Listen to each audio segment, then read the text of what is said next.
singene ngemkhuleko.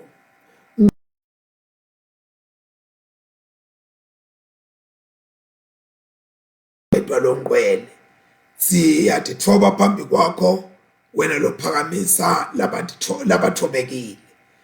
Sicela Nkosi uba usivule emehlo sibone dimangaliso leti semthethweni wakho. Silitumise silibabade libito lakho lelingcwele lelisethi kwamabito onke. Na Kristu Jesu Nkosi manje naphakade. Amen and amen. Qala 1 Samuel chapter 2 verse 1 kuya 10. La khona sitawubona umthandazo wa Hana. Lebe kungumthandazo wekubonga, thanksgiving prayer. Lebe kungumthandazo wendumiso, prayer of praise.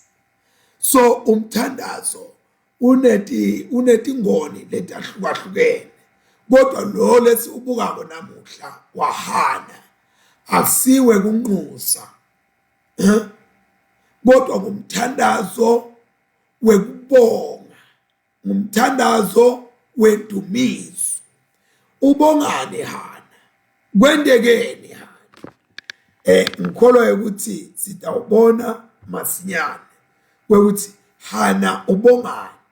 Lokhu bongwa ngHana kuthi angibe nembuto ukuthi ingabe mina nawe singakubonga yini njengoba Hana abonga. Lapha siyeva ukuthi wathandaza Hana wathi. Masifunda lo 1 Samuel chapter 1 verse 28. Unesiphetho nje lesihle lokuthi babe sebayakhonda bakhonda simakade.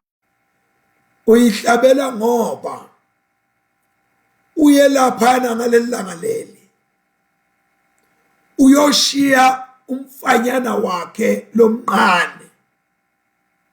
Uyalapha Hana uhamba nemfanyana wakhe lomqane. Lo mfanyana lona nguye kuphela le Hana anaye. Malethi distetshwa network bazalwane bekhona ngalokwanele ngoba sisebenza ngayo. Asathi ukuthi namuhla ibusy kangakanani yona lento yabo network. Yes.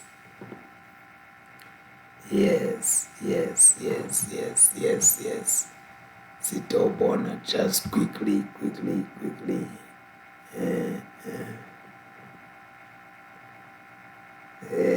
Yes.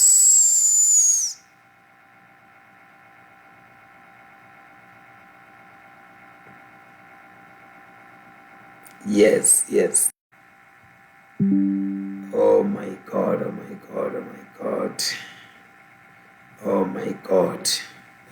God. Yes. Sibona umfana lomncane la. Le Hana ahamba naye aya ethempelini. Futhi akahambi nje naye kodwa uyomshiya le ethempelini. Ukuthi